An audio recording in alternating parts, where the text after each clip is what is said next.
오늘 하나님께서 우리에게 주신 말씀은 마태복음 9장 9절에서 13절 말씀입니다. 제 성경으로는 신약 성경 13페이지에 있습니다.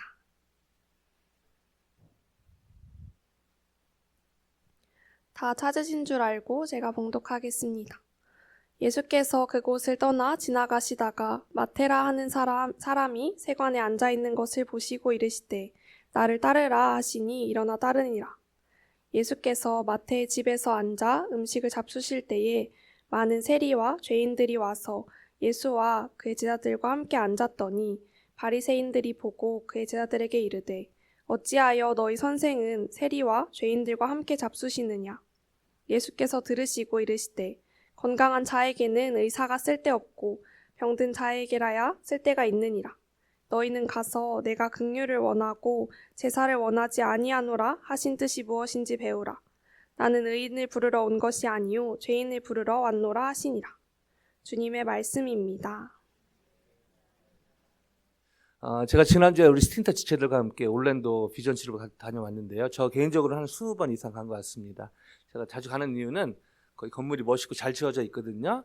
그거보다는 그 안에 배어져 있는 스피릿을 할까요? 주님의 사역을 풀타임으로 하고 또 뭐 팔타임으로 하든지 상관없이 주님의 사역하는 분들, 그리고 이 사역이 어떻게 시작되었는지 그런 것들을 좀 점검하는 시간으로 또 매번 스틴터 지체들 비전에 좀 도움이 될까 해서 다녀오는데요. 제가 다녀오면서 늘 느끼는 거는 대부분의 이렇게 크루 사역자들이, 그 옆에 위클리프도 이제 시간 되면 가는데, 요즘에 AI가 워낙 발달되다 보니까 위클리프는 이제 좀 문을 닫는 좀 안타까운 일도 있는데요. 그런 데를 이제 방문하면서 느끼는 것 중에 하나가, 이렇게 주님의 사역을 하는데 저에게 이렇게 희생하고 헌신하고, 그런데 대부분의 사역자들이 이렇게 밝은 모습이라는 것이죠. 어떤 뭐 미국적인 문화일 수도 있지만, 그러나 일대일 나눔을 하다 보면 이렇게 주님께 헌신하는 것은, 주님께 쓰임 받는 것은 희생이라기보다는 특권이다, 이런 생각들을 가지고 계시더라고요. 그래서 겉으로 희생하는 거 많죠, 사실은. 여러모로 희생을 하지만 저희 문화권 표현으로 하면 희생이라 쓰고 특권이라 읽는다, 이런 느낌으로. 그래서 이런 것들을 같이 좀 쉐어하려고 또 가는데요. 뭐 멀리 갈 필요 없죠. 저희 교회만 봐도 이런 섬기신 분들, 장로님들, 권사님들 보면은 특별히 주님께 헌신하는 것이, 또 성도들에게 헌신하는 것이 희생 측면이 많이 있습니다, 사실은. 그럼에도 불구하고 희생이라 쓰고 특권이라 읽는다라는 것이 이렇게 풍겨져 나오거든요. 그런 의미에서, 그런 면에서 저희 교회가 참 자랑스러운데요. 주님께 쓰임받는 것이, 주님께 헌신하는 것이 때로는 희생처럼 보일 때가 있고 희생처럼 보이기도 합니다. 그러나 사실 자세히 따져보면은 주님께 헌신하는 것은 희생이 아니라 특권인 것이죠. 이 특권적인 삶. 그러나 아직까지 세상은, 우리 장로님 기도에도 묻어져 있었지만, 대부분의 교회나 대부분의 크리스찬들 삶 속에, 때로는 저희 삶 속에 주님께 헌신하는 것이 왠지 희생인 것 같고, 왠지 손해보는 것 같고, 마치 스틴터 지체들이 만약에 1년하고 연장하는 것이 손해인 것 같고, 그렇게 보일 때도 있지만, 그러나 정직히 따져보면은 주님께 헌신하는 것처럼 특권이 없는 것이죠. 주님은 저희가 이런 특권적인 삶을 누리길 원하십니다. 봉사하고 헌신하는 것이 희생적인 측면이 있지만, 그러나 그거에 비할 수 없는 이 특권적인 놀라운 복들이 있거든요.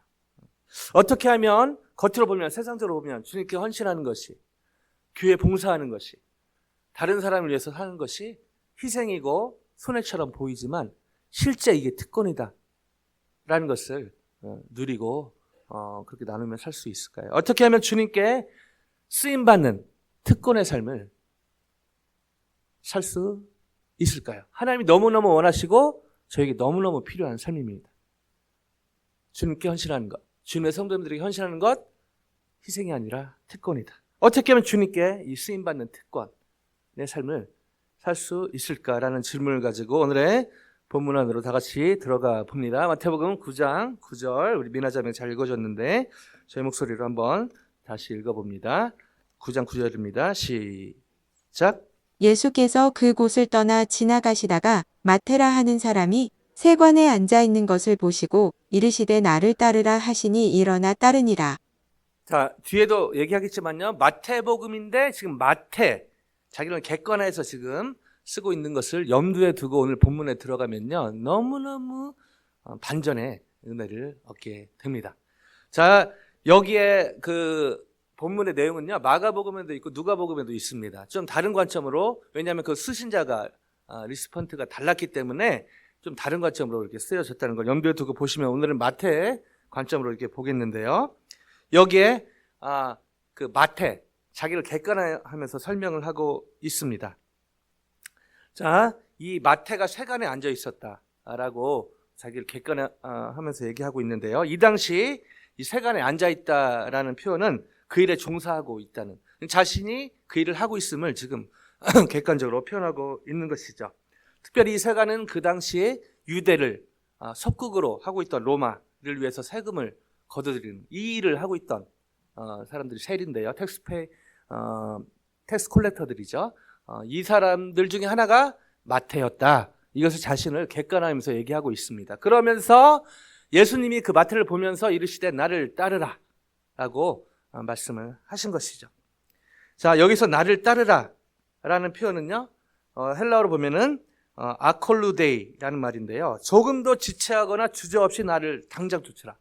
어떤 신앙의 어떤 긴급성을 얘기하고 있는 것이죠. 그냥 좀 시간을 갖고 나중에 생각해보고 천천히 따르라가 아니라 지금 right now, at once, immediately 따를 것을 예수님이 지금 마태에게 요구하고 있다는 것입니다.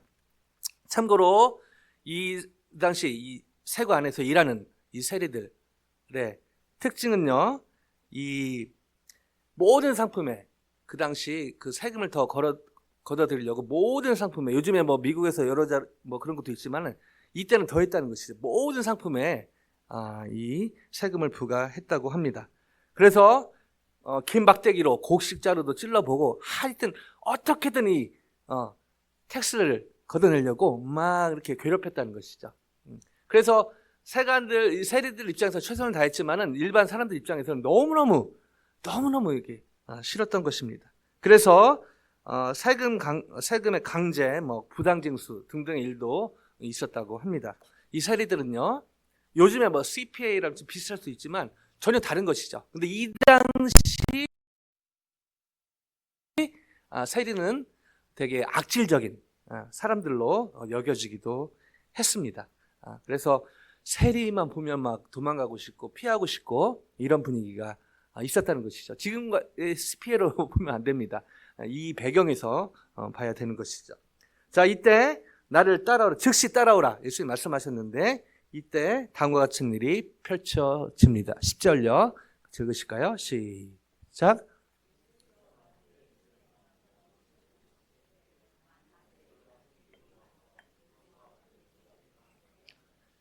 자, 이따가 평행구절인 마가복음, 누가복음을 통해서 같이 볼 텐데요. 이 마태의 관점에서 이렇게 썼는데 그냥 마태복음만 보면 그런가 보다 하기 쉬운데 비교해보면요, 놀라운 점을 발견하게 됩니다. 좀 이따 다시 보겠습니다. 자, 여기서 그냥 마태 집에서 많은 세리와 죄인들과 함께 예수님이 밥을 먹었다, 이렇게 볼 수 있는데 사실은 이거는요 약간 성별의 느낌의 어떤 식사였습니다. 마태가 자신의 일을 청산하고 예수님을 따르기 전에 많은 자기 동료 세리들과 죄인들을 초대해서 같이 예수님과 식사를 하는 장면으로 볼 수 있는데요, 마태가 놀랍게도 식사를 하면서 다른 세리들과 죄인들도 예수님의 말씀을 듣게 하는 놀라운 이 반전이 여기에 숨겨져 있는 것이죠.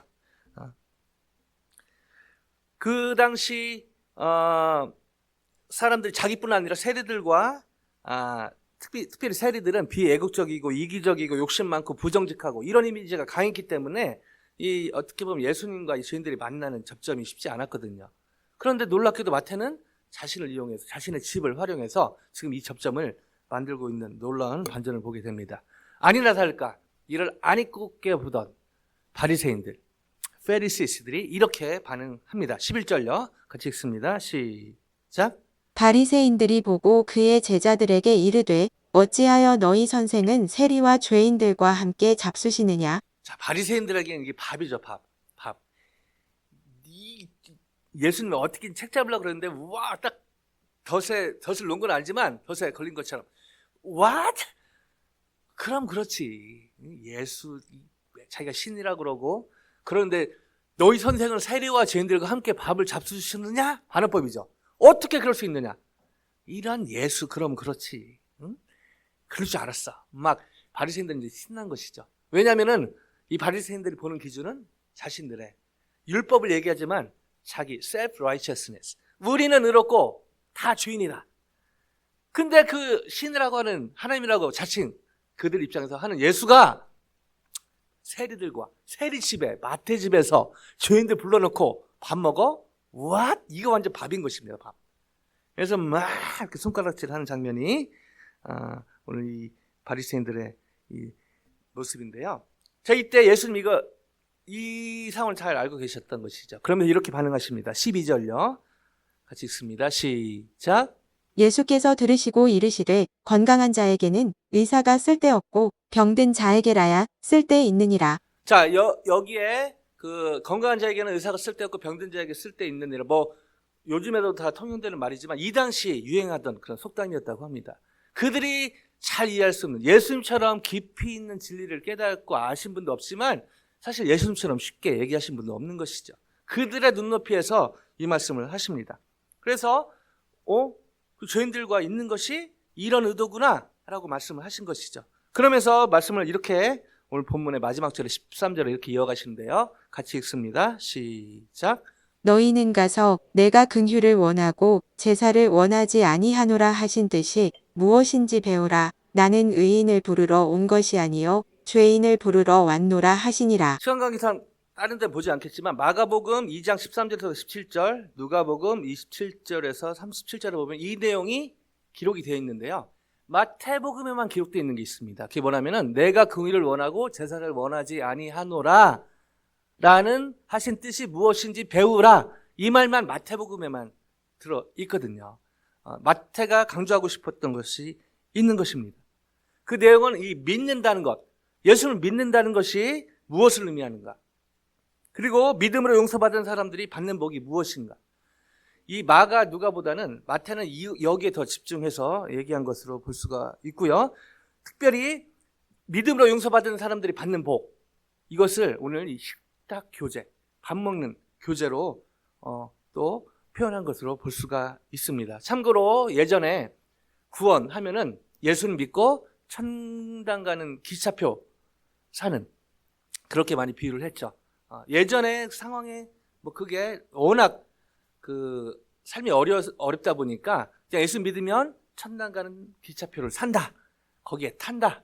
그래서 진짜 가족 중에 누가 너무너무 아프고 정말 직장에 소망이 없고 삶에 희망이 없고, 왜냐하면 세계 1차 대전, 2차 대전 막 여러 가지 너무너무 힘든 시간을 보내다 보니까 그냥 그 자체도 너무 은혜가 됐다는 것이죠.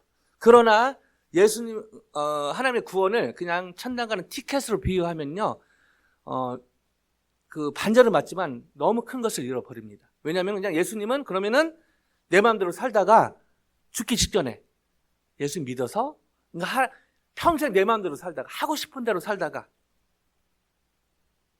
전에도 말씀드렸지만 심리학자들이 말하는 행복이란 내가 하고 싶은 대로 하는 것. 내가 하고 싶은 대로 하는 것. 왜 군대가 힘듭니까? 한국 군대가 왜 힘들죠? 내가 하고 싶은 대로 못 하거든요.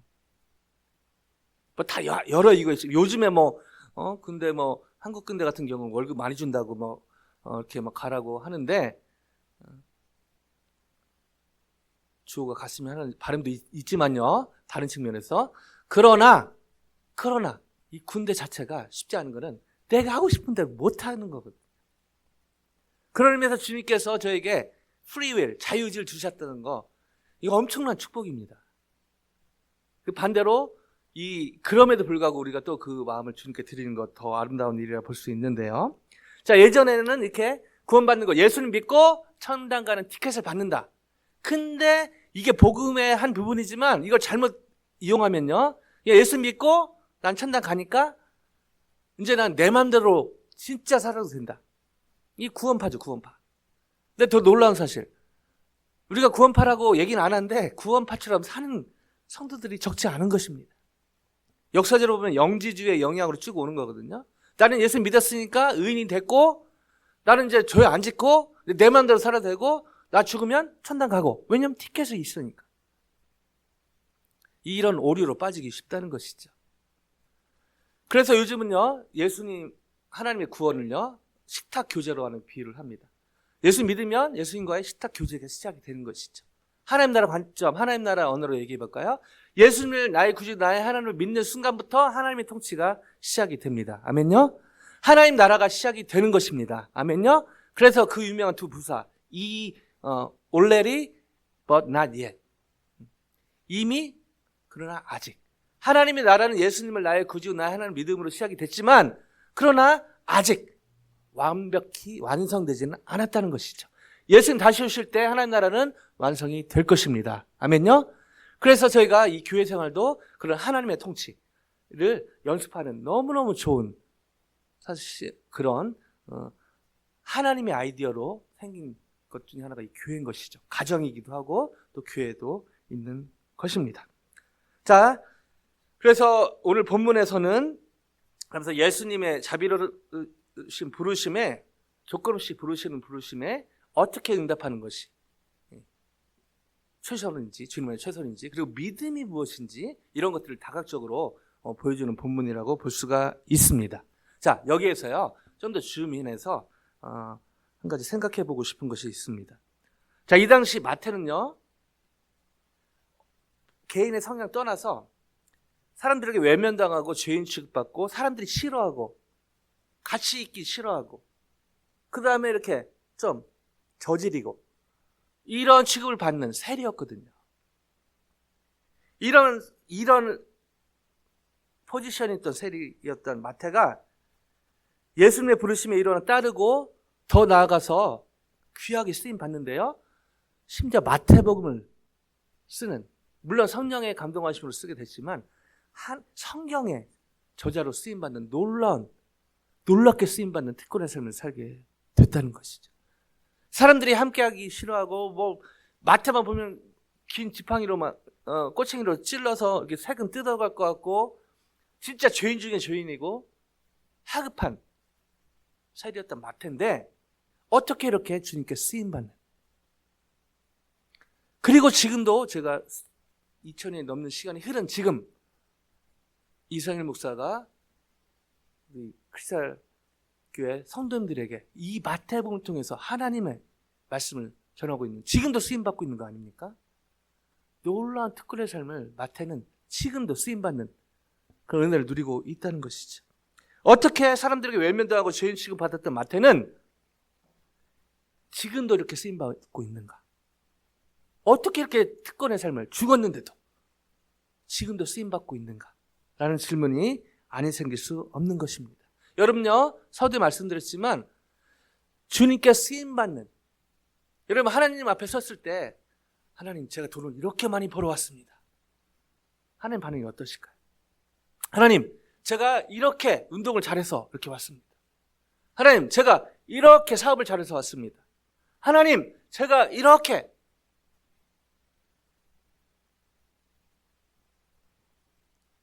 삼위일체 하나님 끄떡도 안 하실 것 같아요. 성경을 근거로 말씀드리면. 그러나 이렇게 많이 번 돈으로 이렇게 제가 주님의 교회와 주님의 나라를 위해서 썼습니다. 하나님 심장이 벌렁벌렁 할 것 같습니다. 제가 이렇게 가진 것은 없지만 그러나 제 시간을 들여서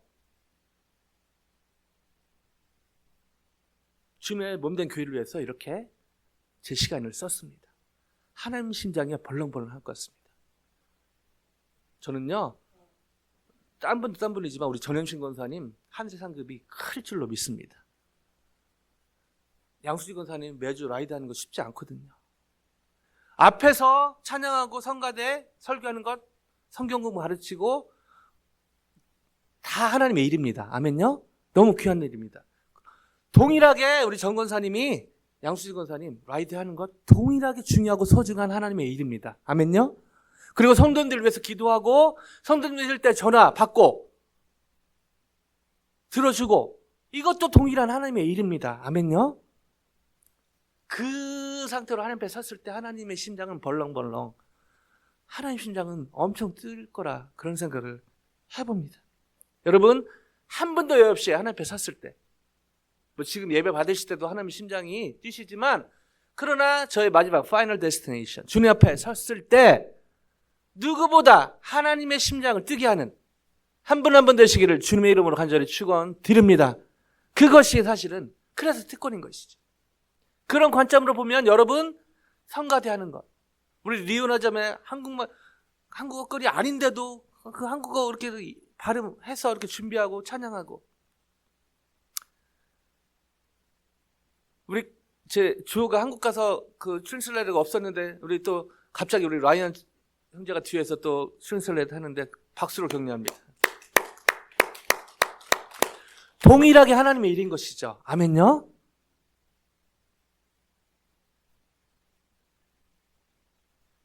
어떻게 하면 저희가 이렇게 마태처럼, 그리고 여러분 이미 그렇게 하고 계신데요, 더 이 삶을 활성화시킬 수 있는가? 어떻게 더 기쁘고 감사하게 하나님께 쓰임받는 일에 올인할 수 있을까? 공부를 해도 주님을 위해서, 일을 해도 주님을 위해서. 그 말은 그냥 주님을 위해서란 말은요, 주님의 사람을 위해서도 포함이 됩니다. 양고사님 위해서 정고사님이 라이드 해주신 것, 사람을 위한 거지만 하나님의 사람을 위해서 하는 것이니까 하나님을 위해서 하는 것입니다. 아멘요? 다 연결이 되는 것이죠. 우리 스팀터 지체들 라이드 매주 하는 것, 우리 드라이버들 영민 형제부터 해서 호준, 창훈, 우리 경민 형제 너무나 수고하는데 격려의 박수로 다시 한번 함께 하고요. 어떻게 하면 하나님께 귀하고 유용하게 쓰임받을 수 있는가? 여러분의 나름대로 노하우가 있겠지만요, 오늘 마태를 통해서 한번 이 질문의 답을 찾아보길 원합니다. 자, 오늘 마태에는 그게 잘 안 나와요. 마태복음만 보면요, 잘 안 보여요. 그래서 약간 펼쳐놔서 볼 필요가 있습니다. 평행구절인 마가복음, 누가복음 중에 누가복음 한번 가보니, 누가가 의사였기 때문에 이 과정을 조금 디테일하게 써놨어요. 누가복음 5장 28절 같이 읽습니다. 시작. 그가 모든 것을 버리고 일어나 따르니라. 누가가 제 3제 입장에서 이 사건을 기록하는데요, 마태복음에는 버리고 그 예수님 불러서 그냥 따라갔다 이렇게 나와 있는데요, 누가는 좀 더 자세히 얘기합니다. 그가 마태죠. 누가의 입장에서 봤을 때, 그 수신자 입장에서 봤을 때, 마태가 일어나 따르니라, 이게 마태복음에 이렇게 돼 있거든요. 근데 누가는 뭘 넣고 있죠? 마태가 모든 것을 버리고,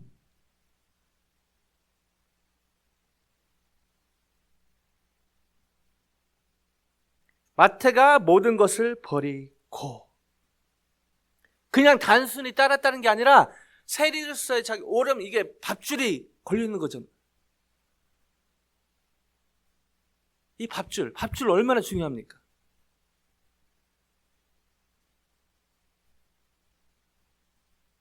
밥줄. 저희가 밥줄 내려오는 거 쉽지 않거든요. 사실 한국에 요즘 정치 돌아가는 거나 미국도 마찬가지. 뭐 미국, 한국만 그럽니까? 전 세계 비슷하죠. 때로는 저희도 마찬가지. 결국 이 밥줄, 주님을 따르고 싶다 하지만 주님을 따르는 것 같지만 결국 안 놓고 있는 게 뭐죠? 밥줄이죠. 오해하시면 안 됩니다. 밥줄이 중요하지 않다는 게 아니라 밥줄이 중요하죠. 특히 가장 많이 계신데, 가장 농담만 진담만으로 혜민 집사님이 우리 미나 와이프 집사님 고기 먹여주려고 일한다, 뭐 그런 농담만 진담만 얘기도 하는데요, 가족을 위해서 여러분 밥줄 가지고 일하는 거 너무너무 사실은 책임감 있고 중요한 일이죠. 그러나 주님 안에서 주님 따른 것보다 밥줄이 앞서면요, 이 신앙생활이 종교생활이 될 수 있다는 것입니다. 다시 한번 말씀드립니다. 오해하지 않기 위해서. 일하는 게 나쁘다고 하는 말씀은 일하는 게 중요하고 필요하고 공부하는 게 나쁘다? 공부하는 게 필요하죠. 열심히 해야 됩니다. 일도 열심히 해야 되고요. 그러나 일하는 것이, 공부하는 것이 주님을 따르는 것보다 앞서면, 주님을 예배하는 것보다 앞서면 그것은 신앙생활을 가장한 종교생활이 될 수 있다는 것이죠. 누가는요, 지금 마태가 자기가 세리로서 사실은 막막합니다. 집도 있고 했었지만은 세리의 잡을 내려놓는다? 이거 쉬운 일이 아니었다는 것이죠. 모든 것을 버리고 누가는 이것을 지금 포함하고 이것을 강조하면서 누가복음을 기록을 했다는 것이죠. 그러나 마태는 없습니다. 무슨 말이죠? 마태는 자기가 그렇게 주님을 따르기 위해서 희생한 것을 적지 않고 있다는 것입니다. 너무 어렵고 쉽지 않은 일이었지만 그러나 그 부분을 생략하고 있다는 것이죠. 무슨 말이죠? 마태의 겸손을 볼 수가 있습니다. 내가 주님을 따르기 위해서 이것도 버리고 저것도 버리고 이것도 저것도 하고 저것도 다 주고 그냥 주님이 부르셔서 일어나 따랐다. 근데 누가 옆에서 보니까 마태가 예수님을 따르기 위해서 버린 것. 물론 해서 버렸다는 건 우선순위를 얘기하는 단어인데요. 자기의 밧줄에 관련된 그 일보다 주님을 따른 것에 우선순위를 더 두었다라는 의미입니다. 자, 이것도 한국 교회에서, 한국 기독교에서 많이 오해돼서 다시 한번 말씀드립니다. 자, 은혜 받으면 다 어디 가죠? 신학교 가고 막 그렇습니다. 그죠? 여러분, 제 목사로서 얘기하는데요. 그러지 마십시오. 진짜 더 필요가 있어서 가는 건 좋지만 은혜 받았다고 갑자기 막 불이 올라와서 다 때려치고 여기 지금 버렸으니까 다 버리고 신학교 간다? 이거 문자적으로 해석하는 잘못된 적용입니다. 이것도 또 오해할까봐 신학교 가는 게 나쁜 게 아니죠. 지금 마태는요, 예수님의 부르심에 다 때려놓고 갈릴리 디알레지컬 세미나리에 갔나요? 그렇지 않습니다. 자기의 삶의 현장에서 예수님을 따른 것이죠. 여러분, 우리 학생들 공부하면서 은혜 받았을 때 신학교 가고 뭐 기도하면서 갈 수도 있지만 그러나 그 학생으로서 공부하는 그 자리에서 주님을 따르는 그 방법이 무엇인가 연구할 필요가 있는 것이죠. 직장인들 마찬가지입니다. 갑자기 은혜 받아가지고 직장 다 때려놓고 뭐 결혼 뭐 그런 거 없고 난 주님만 따르리라? 의도는 좋지만 방법적인 면에서 문제가 있다는 것이죠. 은혜 받고 그 자리에서 직장인으로서, 학생으로서, 사업가로서 또 은퇴하신 분들 마찬가지 예외가 없습니다. 그 자리에서 할 수 있는 최선의 그 자리가 중요한 것이죠. 그러면서 또 더 깊이 있게 해서 뭐 신학교를 가거나 또 선교단체 뭐 풀타임 사를 하거나 뭐 그런 거는 또 하나의 one of the ways지만 다 그냥 다 그렇게 신학교 가야 되고 다 무슨 선교단체 가야 되고 꼭 그런 건 아니라는 것이죠. 마태의 겸손을 엿볼 수 있는 또 다른 장면, 그 다음 절인데요. 누가복음 5장 29절 같이 읽습니다. 시작. 레위가 예수를 위하여 자기 집에서 큰 잔치를 하니 세리와 다른 사람이 많이 함께 앉아 있는지라. 자, 마태라는 이름 보편적으로 하나님의 선물이라는 의미를 가진 히브리식 이름의 마따냐에서 파생된 걸로서 보입니다. 근데 갑자기 누가는요, 레위를 얘기합니다.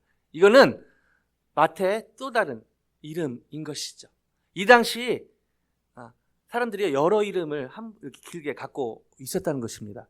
그래서 보통 레위는 예수님이 부르심 이전에 주로 불렸던 이름으로 간주가 되고 예수님 부르시고 따른 이유라는 주로 마태로 불린 것으로 추정이 됩니다. 마치 사도 바울이 처음에 사울이었다가 바울로 이름이 개명된 것처럼 착각이 쉬운데 이름의 이름도 사울이라는 바울 그 한 이름에 다 있었는데 그 당시 그 배경에 따라서 처음에 사울이라는 이름이 그러나 나중에 예수 만나고 나서 바울이라는 이름이 놀랍게도 사울은 큰 자라는 이것도 되게 아이러니하죠.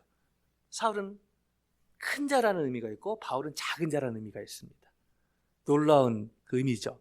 주님이 큰 자라고 하는 그 사울보다는 작은 자라고 하는 바울을 쓰셨다. 이렇게 해도 또 연결해서 또 적용해 볼 수 있는 그런 대목이기도 합니다.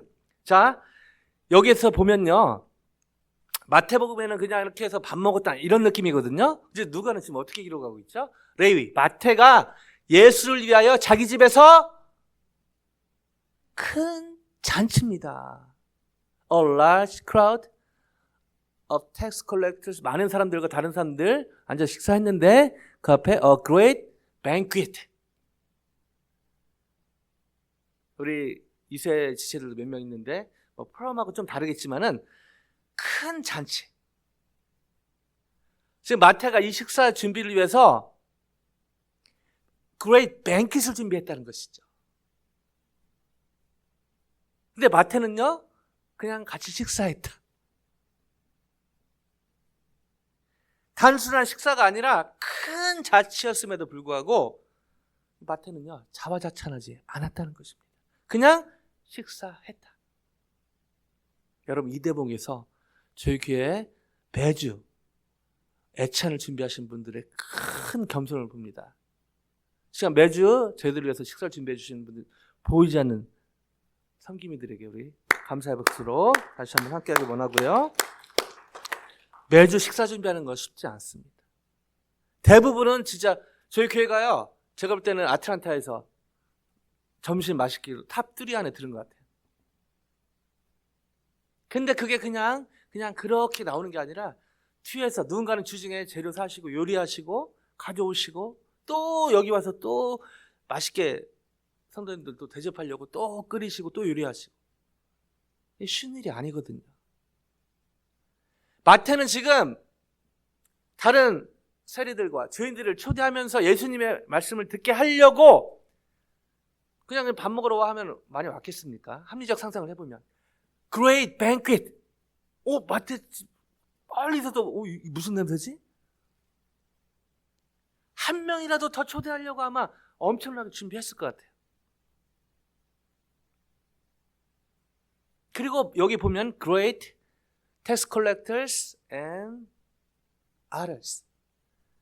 그냥 몇 명 이렇게 모인 게 아니라 많은 사람이 모였다고 기록하고 있는 것이죠. 그러면 그 많은 사람들, 저희 교회 뭐 50명, 60명 먹일 때도 사실은 준비하는 게 쉽지 않은데 다 나눠서 하시잖아요. 이 마태, 물론 도움을 청했겠지만 주로 마태가 이 음식 준비에, 그리고 그냥 식사가 아니라 a great banquet. 우리 얼마나 이게 수고가 많이 가는지는 예배 끝 궁금하시면 우리 양욱 셰프님에게 물어보시면 알 겁니다. 이게 얼마나 쉽지 않은지.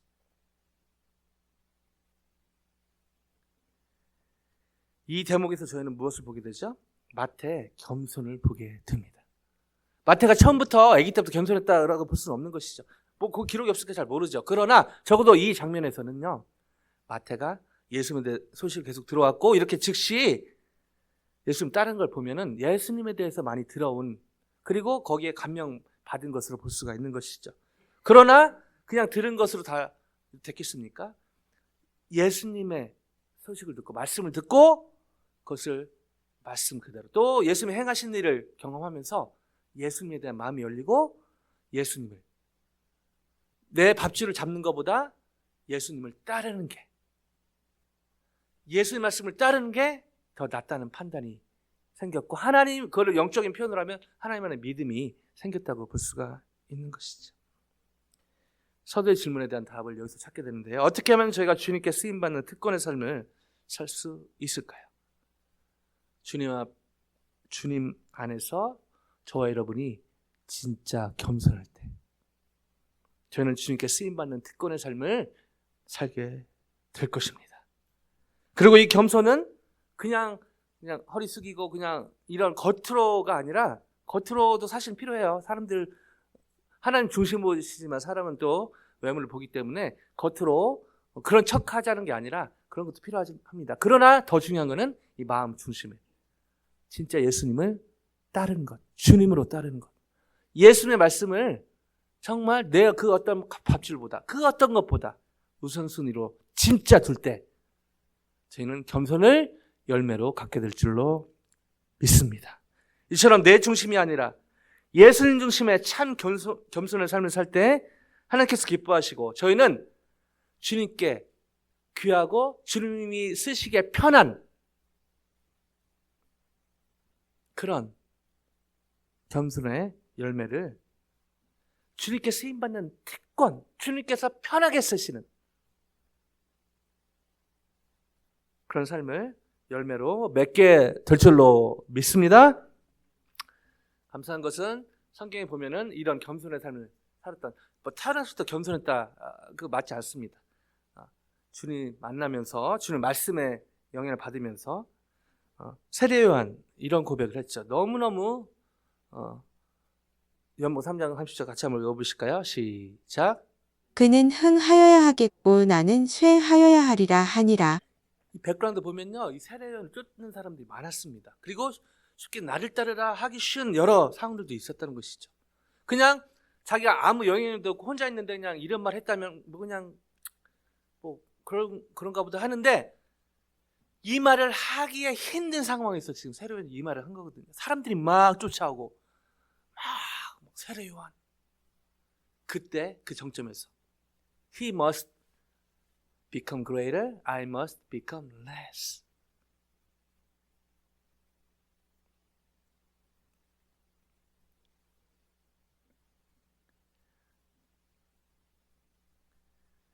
올랜도 다녀오면서 거기 보면은 그 하나님께 쓰임 받았던 그 닥터 빌 브라이 CC를 시작하신 분, 그분의 이제 묘비를 갔거든요. 거기 이제 묘비명이 이렇게 써 있는데, 거기에 이제 닥터 빌 브라이트는 그 A slave of Jesus by choice, 다 중요한 단어죠. 예수님의 노예인데 거기 끝에 by choice. 구약 말씀 보면요, 그 노예들 6년 지나면은 자유롭게 될 수 있는 그런 시간이 주어집니다. 그래서 본인들이 선택하면 자유인이 될 수 있는데, 어떤 노예들은요, 저는 평생 내 주인을 따르겠습니다, 평생 노예로 헌신하는 경우가 있습니다. 왜냐하면 6년 노예로 살았는데 그 주인이 자기한테 너무 잘해주고 자기 가족을 너무 잘 케어하고 그냥 자기 혼자 사는 것보다 이 주인 밑에 노예로 사는 게 훨씬 이득이고, 이 주인이 너무 인격적이고 좋고, 아마 이것을 적용해서 닥터 빌 브라이트이 그렇게 A slave of Jesus by choice, 그렇게 묘비명, 또 사람들이 붙여뒀는지 본인이 이렇게 얘기했는지는 알 수 없지만 그 묘비명이 그렇게 써있다는 것이죠.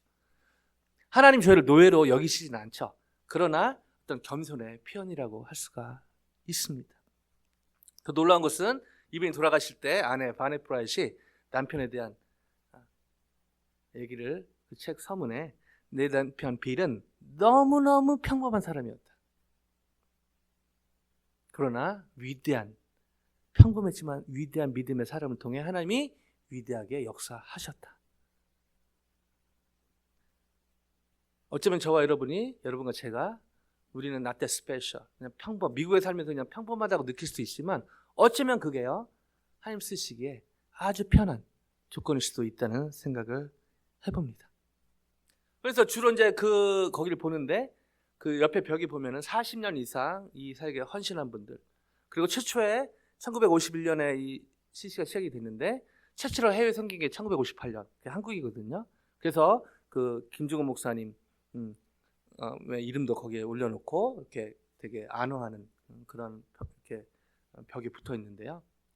수요일 전에 몇 번 말씀드렸지만은 이 김종호 목사님 돌아가시기 직전에 거의 유언처럼 따님과 사유에게 강조하셨던 세 가지. 첫째, 겸손. 둘째, 겸손. 셋째, 겸손.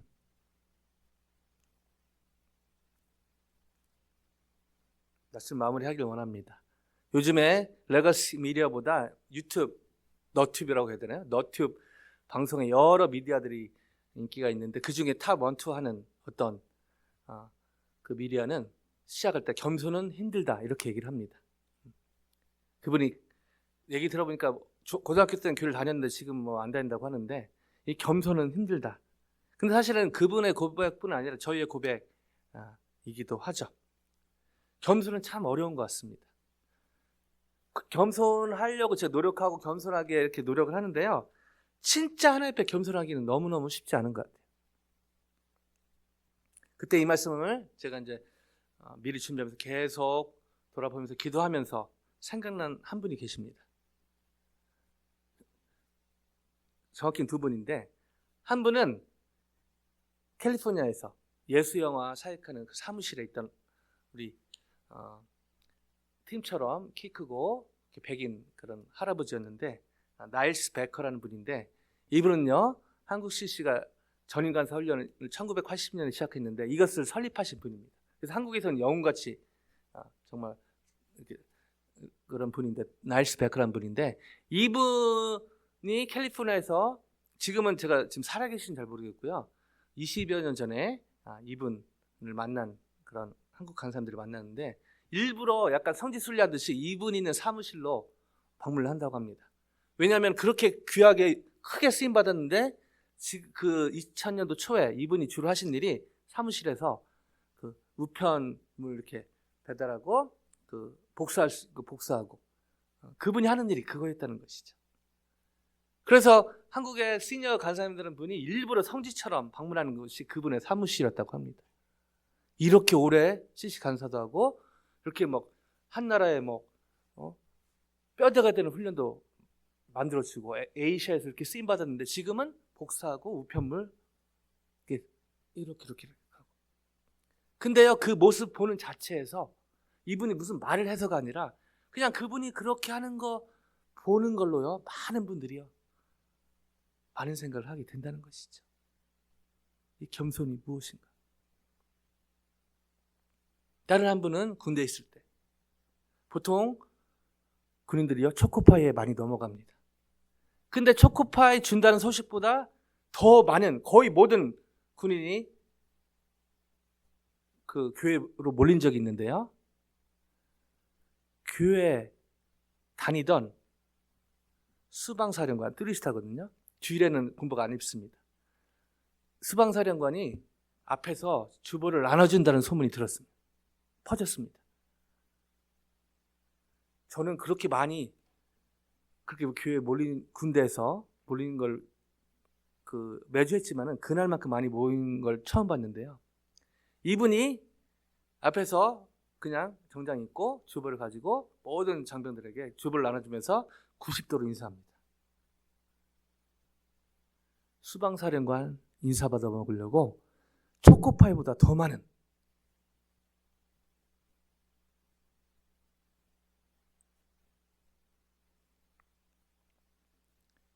빌립보서 2장 5절에서 11절 같이 읽고 마무리합니다. 제가 한 절, 성도님 한 절 기독하고 마무리합니다. 너희 안에 이 마음을 품으라.